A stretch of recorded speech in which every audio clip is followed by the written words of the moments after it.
ಪ್ರತಿ ವರ್ಷ ಮಾರ್ಚ್ 20ರಂದು ವಿಶ್ವ ಗುಬ್ಬಚ್ಚಿ ದಿನವನ್ನು ಆಚರಣೆ ಮಾಡಲಾಗುತ್ತದೆ. ಹೆಚ್ಚುತ್ತಿರುವ ಶಬ್ದ ಮಾಲಿನ್ಯದಿಂದಾಗಿ ಈಗ ಸಾಮಾನ್ಯವಾಗಿ ಕಂಡುಬರದ ಗುಬ್ಬಚ್ಚಿಗಳನ್ನು ರಕ್ಷಿಸಲು ಮತ್ತು ಜಾಗೃತಿ ಮೂಡಿಸಲು ಈ ದಿನವನ್ನ ವಿಶ್ವ ಗುಬ್ಬಚ್ಚಿ ದಿನವನ್ನಾಗಿ ಆಚರಣೆ ಮಾಡಲಾಗುತ್ತದೆ. ಹಾಗೆ ತಾಲೂಕಿನಲ್ಲಿ ಕಳೆದ ಹಲವು ವರ್ಷಗಳಿಂದ ಪರಿಸರ ಪ್ರೇಮಿಗಳ ಗ್ರೂಪ್ ಒಂದು ಜಾಗೃತಿ ಮೂಡಿಸುವ ಮೂಲಕ ವಿಶ್ವ ಗುಬ್ಬಚ್ಚಿ ದಿನಾಚರಣೆಯನ್ನ ಆಚರಣೆ ಮಾಡ್ತಾ ಬಂದಿದೆ.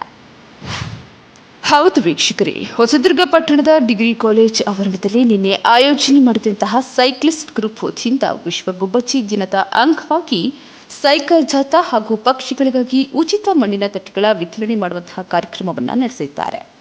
ವಿಶೇಷವಾಗಿ ಹಿರಿಯ ಬುದ್ಧಿಜೀವಿಗಳು ಈ ಬಾರಿ ಈ ಜಾಗೃತಿಯನ್ನು ಚಿಕ್ಕ ಮಕ್ಕಳ ಮೂಲಕ ಸಮಾಜಕ್ಕೊಂದು ಸಂದೇಶ ನೀಡುವಂತಹ ಕೆಲಸಕ್ಕೆ ಮುಂದಾಗಿದ್ದಾರೆ. ಇವತ್ತು ನಾವು ಹೊಸದುರ್ಗದಲ್ಲಿ ವಿಶ್ವ ಗುಬ್ಬಚ್ಚಿ ದಿನಾಚರಣೆನ ಆಚರಣೆ ಮಾಡ್ತಾ ಇದ್ದೀವಿ. ಇದು ಸೈಕ್ಲಿಸ್ಟ್ ಗ್ರೂಪಿಂದ ಆಚರಣೆ ಮಾಡ್ತಾ ಇರೋದು.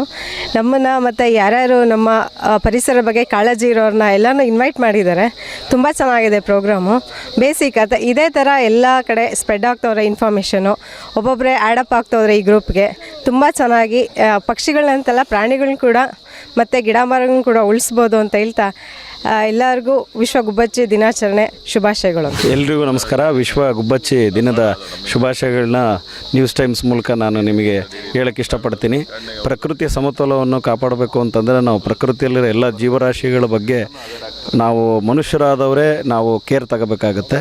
ಅದರಲ್ಲೂ ಪಕ್ಷಿಗಳು ಬಂದು ಒಂದು ಕ್ರಿಮಿಕೀಟ ತಿನ್ನೋದಿರ್ಬೋದು, ಜೊತೆಯಲ್ಲಿ ನಮಗೆ ಬೀಜಗಳನ್ನ ಟ್ರಾನ್ಸ್ಫಾರ್ಮೇಷನ್ ಮಾಡೋದಿರ, ಅದು ಒಂದು ಕಡೆ ಒಂದು ಹಣ್ಣನ್ನು ತಿಂದು ಮುಂದೆಲ್ಲ ನಾವು ಹೋಗಿ ಅಲ್ಲಿ ಹಿಕ್ಕೆ ಹಾಕಿ ಇನ್ನೊಂದು ಗಿಡನ ಮತ್ತೆ ಪ್ರಕೃತಿಯಲ್ಲಿ ಹುಟ್ಟ ಅಂತ ಒಂದು ಪ್ರಕೃತಿ ಒಳಗಿನ ಒಂದು ವಿಜ್ಞಾನ ಇರೋಂಥ ಏಕೈಕ ಜೀವರಾಶಿ ಅಂತಂದರೆ ಪಕ್ಷಿ.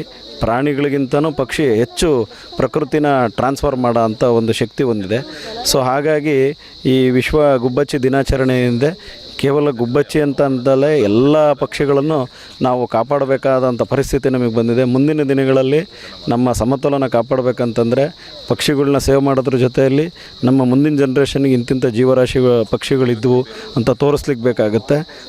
ನೀವು ನಿಜವಾಗಿ ಹೇಳ್ಬೇಕಂದ್ರೆ ಈ ಪಕ್ಷಿಗಳನ್ನು ಕೆಲವರು ಹಾಬಿ ಇಟ್ಕೊಂಡಿದ್ದಾರೆ, ಫೋಟೋ ಶೂಟ್ ಮಾಡೋದು ಮತ್ತೊಂದು. ಅವ್ರಿಗೆ ಎಷ್ಟು ಸಮಾಧಾನ ಕೊಡುತ್ತೆ ಅಂದರೆ ಅಷ್ಟು ಸಮಾಧಾನ ಕೊಡುತ್ತೆ. ಆಮೇಲೆ ಪ್ರಾಣಿಗಳು ಕೆಲವೇ ಲಿಮಿಟೆಡ್ ಏರಿಯಾದಲ್ಲಿ ಟ್ರಾನ್ಸ್ಫರ್ ಆಗ್ತಾ ಇರ್ತವೆ. ಪಕ್ಷಿಗಳಿಗೆ ಯಾವುದೇ ರೀತಿ ಸರಹದ್ದಿರಲ್ಲ. ಕೆಲವು ಜಾತಿಯ ಪಕ್ಷಿಗಳಿಗೆ ಸರಹದ್ದಿರಲ್ಲ. ದೇಶದಿಂದ ದೇಶಕ್ಕೆ ಸಂಚಾರ ಮಾಡಿಕೊಂಡು ಅನೇಕ ಪ್ರಭೇದಗಳನ್ನ, ಅನೇಕ ಜೀವರಾಶಿಗಳನ್ನ ಬೇರೆ ಬೇರೆ ದೇಶಕ್ಕೆ ಪರಿಚಯ ಮಾಡಿಸೋಂಥ ಶಕ್ತಿ ಇರೋದು ಪಕ್ಷಿಗೆ ಮಾತ್ರನೇ. ಆ ಪಕ್ಷಿ ಅನ್ನೋದೊಂದು ನೋಡೇ ವಿಮಾನ ಅನ್ನೋ ಒಂದು ಕಂಡಿಡಿಯ ಒಂದು ಐಡಿಯಾ ಮನುಷ್ಯನಿಗೆ ಹಿಂದೆ ಬಂದಿದ್ದು ಸಹ ನೀವು ಇತಿಹಾಸದಲ್ಲಿ ಗಮನಿಸಿದ್ದೀರಾ. ಎಲ್ಲರಿಗೂ ವಿಶ್ವ ಗುಬ್ಬಚ್ಚಿ ದಿನದ ಶುಭಾಶಯಗಳು. ಇಂದು ವಿಶ್ವ ಗುಬ್ಬಚ್ಚಿ ದಿನವನ್ನು ಆಚರಿಸ್ತಾ ಇದ್ದೀವಿ. ಆ ಒಂದು ನಡೆಯಲ್ಲಿ ನಾವೆಲ್ಲರೂ ಸಹಿತ ಉತ್ತಮವಾದ ಪ್ರಯತ್ನವನ್ನು ಮಾಡಿ ಪರಿಸರವನ್ನು ಉಳಿಸಿ ನಮ್ಮ ತನವನ್ನು ಉಳಿಸ್ಕೊಂಡು ಮುಂದುವರಿಬೇಕು ಅಂತ ಒಂದು ಭಾವನೆಯಲ್ಲಿ ನಾವೆಲ್ಲರೂ ಮುಂದುವರಿಬೇಕು. ಹಾಗೂ ಪಕ್ಷಿ ಪ್ರಾಣಿಗಳನ್ನು ಸಲಹಿ ನಮ್ಮ ಆರೋಗ್ಯವನ್ನು ಸಹಿತ ಕಾಪಾಡಿಕೊಳ್ಳೋ ದೃಷ್ಟಿಯಲ್ಲಿ ಇದೊಂದು ಸಹಕಾರಿಯಾಗತ್ತೆ ಅಂತೇಳಿ ಅಂತ ನಾನು ಭಾವಿಸ್ತೀನಿ. ಈ ಒಂದು ವಿಶ್ವ ಗುಬ್ಬಚ್ಚಿ ದಿನವನ್ನು ಇನ್ನೂ ಅತ್ಯದ್ಭುತವಾಗಿ ಮುಂದೆ ಆಚರಿಸೋಣಂತೆ. ಪ್ರತಿ ತಿಂಗಳು ಈ ಒಂದು ಪರಿಸರದ ಎಡೆಗೆ ಉತ್ತಮವಾದ ಕೆಲಸ ಕಾರ್ಯಗಳನ್ನು ಮಾಡ್ತಾ ನಾವು ಸಹಿತ ನಿಮ್ಮ ಜೊತೆಗೆ ಭಾಗಿಯಾಗ್ತೀವಿ ಅಂತೇಳಿ ಅಂತ ಆಶಿಸ್ತಾ, ಪ್ರಪಂಚದಲ್ಲಿ ಮನುಷ್ಯ ಅತ್ಯಂತ ಕ್ರೂರವಾದ ಪ್ರಾಣಿ. ಯಾಕೆಂತಂದರೆ ತನ್ನ ಒಂದು ಎಕ್ಸಿಸ್ಟೆನ್ಸಿಗಾಗಿ ಬೇರೆಯ ಜೀವಿಗಳನ್ನು ಬಲಿ ಕೊಡುವಂತಹ ಮನಸ್ಥಿತಿ ಮನುಷ್ಯನಲ್ಲಿ ಮಾತ್ರ ಇದೆ. ಇಂತಹ ಸಂದರ್ಭದಲ್ಲಿ ಈ ಭೂಮಿಯಲ್ಲಿ ಬದುಕ್ತಾ ಇರುವಂತಹ ವಿವಿಧ ಜೀವ ಸಂಕುಲಗಳ ಜೊತೆಗೆ ನಾವು ಹೇಗೆ ಜೊತೆಯಾಗಿ ಬದುಕಿದರೆ ಈ ಪರಿಸರವನ್ನು ಕಾಪಾಡಬಹುದು, ಮುಂದಿನ ಜಗತ್ತನ್ನು ನಾವು ಹೇಗೆ ಸುಂದರವಾಗಿ ಬಿಟ್ಟು ಹೋಗ್ಬೋದು ಅನ್ನೋದ್ರ ಬಗ್ಗೆ ಈ ಒಂದು ವಿಶ್ವ ಗುಬ್ಬಿ ದಿನಾಚರಣೆಯನ್ನು ಹೊಸದುರ್ಗದಲ್ಲಿ ಎಲ್ಲ ಪರಿಸರಾಸಕ್ತರು ಸೇರಿಕೊಂಡು ಮಾಡಿದ್ದಾರೆ. ಇದರ ಜೊತೆಗೆ ವಿವಿಧ ರೀತಿಯ ಪ್ರಾಣಿ ಪಕ್ಷಿಗಳ ಬಗ್ಗೆ ಅರಿವು ಮೂಡಿಸಿಕೊಳ್ಳುವಂತಹ ಕಾರ್ಯಕ್ರಮಗಳು ಈ ಒಂದು ಟ್ರಸ್ಟ್ನ ವತಿಯಿಂದ ಮುಂದಿನ ದಿವಸಗಳಲ್ಲಿ ಹೆಚ್ಚು ನಡೆಯಲಿ. ಇಂತಹ ಪ್ರಯತ್ನಗಳಿಗೆ ಎಲ್ಲರ ಒಂದು ಸಹಕಾರ ಸಿಗಲಿ. ಖಂಡಿತವಾಗಿಯೂ ಕೂಡ ನಾವೆಲ್ಲರೂ ಇದರಲ್ಲಿ ಭಾಗಿಯಾಗ್ತೇವೆ.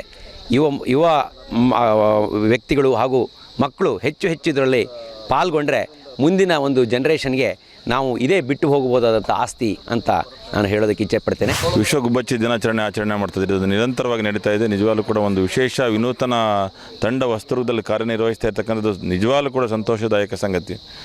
ಮನುಷ್ಯ ಜಗತ್ತಿನ ಅತ್ಯಂತ ಶ್ರೇಷ್ಠ ಪ್ರಾಣಿಗಳಲ್ಲಿ ಬುದ್ಧಿವಂತ ಪ್ರಾಣಿ ಅಂತ ಹೆಸರಾಗಿದ್ದಾನೆ. ತನ್ನ ಬುದ್ಧಿವಂತಿಕೆಯಿಂದ ಸ್ವಾರ್ಥ ಚಿಂತನೆಯನ್ನು ಬಿಟ್ಟು ಏನಾದರೂ ಕೂಡ ಈ ಪ್ರಕೃತಿಗೆ ಕೊಡುಗೆ ಕೊಡಬೇಕು ಅನ್ನೋದಾದರೆ ಮನುಷ್ಯ ಮತ್ತು ಪ್ರಾಣಿ ಮತ್ತು ಪಕ್ಷಿ ಸಂಕುಲಗಳನ್ನು ಉಳಿಸುವ ನಿಟ್ಟಿನಲ್ಲಿ ಗಮನ ಹರಿಸೋದ್ರಲ್ಲಿ ಎಲ್ಲೋ ಒಂದು ಕಡೆ ಎಡುತ್ತಾ ಇದ್ದಾನೆ. ಪ್ರಾಣಿಗಳನ್ನು ಹತ್ಯೆ ಮಾಡೋದು, ಪಕ್ಷಿಗಳನ್ನು ನಾಶಪಡಿಸೋದು, ಯಾವುದೇ ಪಕ್ಷಿಗಳು, ಒಂದು ಗುಬ್ಬಚ್ಚಿ ಎಲ್ಲೋ ಮುಂದಿನ ದಿನಗಳಲ್ಲಿ ನಾವು ಇದೇ ಥರ ಒಂದು ತರಂಗಗಳು ಇದರಿಂದ ಗುಬ್ಬಚ್ಚಿ ಈಗ ನೋಡಿ ಹುಲಿಗಳು ಆಗಿದ್ದು ಹೀಗಿದ್ದು ಅಂತ ನಮ್ಮ ಮಕ್ಕಳಿಗೆ ಚಿತ್ರಪಟಗಳ ಮುಖಾಂತರ ತೋರಿಸ್ತಾ ಇದ್ವಿ. ನಾಳಿನ ದಿನಗಳಲ್ಲಿ ಗುಬ್ಬಚ್ಚಿನೂ ಕೂಡ ನಮ್ಮ ಮಕ್ಕಳು ಓದುವಂಥ ಪುಸ್ತಕದಲ್ಲಿ ನೋಡುವಂಥ ಒಂದು ದುರ್ದೈವದ ಸಂಗತಿ ಬರೋದಕ್ಕಿಂತ ಮೊದಲು ಗುಬ್ಬಚ್ಚಿಗಳನ್ನು ರಕ್ಷಿಸೋಣ. ಗುಬ್ಬಚ್ಚಿಗೆ ನಮ್ಮ ಮನೆಯ ಮೇಲ್ಭಾಗದ ಚಾವಣಿಗಳಲ್ಲಿ ನೀರಿಡೋಣ, ಆಹಾರ ಇಡೋಣ, ಪಕ್ಷಿಗಳ ಸಂಕುಲಗಳನ್ನು ಉಳಿಸೋಣ. ವಸ್ತುರ್ಗ ಎಲ್ಲ ಸೈಕ್ಲಿಸ್ಟು ಗ್ರೂಪ್ನ ವತಿಯಿಂದ ಯಶಸ್ವಿ ಕಾರ್ಯಕ್ರಮವನ್ನು ನಡೆಸಿದ್ದಕ್ಕೆ ಅವರಿಗೆ ಹೃದಯಪೂರ್ವಕವಾದ ಅಭಿನಂದನೆಗಳನ್ನು ಸಲ್ಲಿಸ್ತೇನೆ. ಸಾಕಷ್ಟು ತಂತ್ರಜ್ಞಾನದಿಂದ ನಮ್ಮ ಕಣ್ಗಳಿಂದ ದೂರ ಆಗ್ತಾ ಇರೋ ಗುಬ್ಬಚ್ಚಿಗಳಿಗಾಗಿ ಮನೆಯ ಮುಂದೆ ಅಥವಾ ಅಕ್ಕಪಕ್ಕದಲ್ಲಿ ಆಹಾರಕ್ಕಾಗಿ ಧಾನ್ಯಗಳನ್ನ ಜೊತೆಗೆ ಕುಡಿಯಲು ನೀರಿನ ಬಟ್ಟಲುಗಳನ್ನ ಇಡಲು ನಿಮ್ಮ ಮಕ್ಕಳಿಗೆ ಕಲಿಸಿ ಎನ್ನುವ ನಿಟ್ಟಿನಲ್ಲಿ ಈ ಜಾಗೃತಿ ಕಾರ್ಯಕ್ರಮವನ್ನ ಸೈಕ್ಲಿಸ್ಟ್ ಗ್ರೂಪ್ ವತಿಯಿಂದ ಮಾಡಿದ್ದಾರೆ. ವಿಶ್ವ ಗುಬ್ಬಚ್ಚಿ ದಿನ ಶುಭಾಶಯಗಳು. ಹೊಸದುರ್ಗ ಸೈಕ್ಲಿಸ್ಟ್ ಗ್ರೂಪ್ ಹಾಗೂ ಇಕೋ ಟ್ರಸ್ಟ್ ವತಿಯಿಂದ ಇವತ್ತು ನಾವು ಎಲ್ಲ ಜನಗಳಿಗೆ ಉಚಿತ ಮಂಡ್ಯ ತಟ್ಟೆಗಳನ್ನು ವಿತರಣೆ ಮಾಡಿದ್ದೀವಿ. ಎಲ್ಲ ಪಕ್ಷಿ ಸಂಕುಲವನ್ನು ಉಳಿಸಿ ಪರಿಸರನ ಸಂರಕ್ಷಿಸುವುದು ನಮ್ಮ ಟ್ರಸ್ಟ್ನ ಒಂದು ಧ್ಯೇಯ. ಅದನ್ನು ನಾವು 2 ವರ್ಷದಿಂದ ಪಾಲಿಸ್ಕೊಂಡು ಬರ್ತಾಯಿದ್ವಿ. ಮುಂದೇನೂ ಖಂಡಿತ ನಡೆಸ್ಕೊತಾ ಹೋಗ್ತೀವಿ. ಈ ಕಾರ್ಯಕ್ರಮಕ್ಕೆ ನೀವೆಲ್ಲರೂ ಪಾಲ್ಗೊಳ್ಳಿ. ಪಕ್ಷಿಗಳನ್ನು ಕಾಪಾಡಿ ಪರಿಸರವನ್ನು ಉಳಿಸಿ ನಿಮ್ಮ ಮುಂದಿನ ಪೀಳಿಗೆ ಸುಖವಾಗಿರಲಿ. Thank you. ಎಲ್ಲರಿಗೂ ನಮಸ್ಕಾರ. ಅಭಿನಂದನ್ ಅಂತ ಮಾತಾಡ್ತಾ ಇರೋದು. ನಾವು Hosadurga cyclist group and eco trust ಆರ್ಗನೈಸೇಷನ್ದ ನಾವು ಇವೆಂಟ್ ಮಾಡ್ತಾಯಿದ್ದೀವಿ. ಲಾಸ್ಟ್ ಟೈಮ್ ನಾವು ಇವೆಂಟೆಲ್ಲ ಚೆನ್ನಾಗಿ ಆರ್ಗನೈಸ್ ಮಾಡಿದ್ವಿ, ಬಟ್ ಪ್ಲೇಟ್ಸ್ಗಳನ್ನ ಚೆನ್ನಾಗಿ ಡಿಸ್ಟ್ರಿಬ್ಯೂಟ್ ಮಾಡಿರಲಿಲ್ಲ. ಸೊ ಆ ರೀಸನ್ಗೋಸ್ಕರ ನಾವು ಇವಾಗ ಮನೆಗೆ ಹೋಗಿ ಪ್ಲೇಟ್ ಡಿಸ್ಟ್ರಿಬ್ಯೂಟ್ ಮಾಡಿ ಇದನ್ನು ಯಶಸ್ವಿಗೊಳಿಸಬೇಕು ಅಂತ ಅಂದ್ಕೊಂಡಿದ್ವಿ. Thank you. ಒಟ್ಟಾರೆ ಗುಬ್ಬಚ್ಚಿಗಳು ಹಿತ್ತಲು ಮತ್ತು ನಗರ ಪ್ರದೇಶದಲ್ಲಿ ಹಸಿರು ತೇಪೆಗಳಲ್ಲಿ ವಾಸಿಸುತ್ತವೆ. ಆದರೆ ಕಳೆದ 2 ದಶಕಗಳಲ್ಲಿ ಅವುಗಳ ಸಂಖ್ಯೆಯು ಪ್ರತಿಯೊಂದು ನಗರದಲ್ಲಿ ಕೂಡ ಇಳಿಮುಖವಾಗ್ತಿದೆ. ಹಾಗಾಗಿ ಈ ವಿಶ್ವ ಗುಬ್ಬಚ್ಚಿ ದಿನದಂದು ಮಕ್ಕಳ ಮೂಲಕ ಸುತ್ತಮುತ್ತಲಿನವರ ಸಹಕಾರದೊಂದಿಗೆ ಈ ಪುಟ್ಟ ಪಕ್ಷಿಗಳನ್ನ ರಕ್ಷಿಸುವಂತಹ ಕೆಲಸಗಳಿಗೆ ಮುಂದಾಗಬೇಕಾಗಿದೆ. ಕ್ಯಾಮರಾಮನ್ ಲೋಕೇಶ್ ಜೊತೆ ಕಾವೇರಿ, ನ್ಯೂಸ್ 10 ಸುದ್ದಿವಾಹಿನಿ.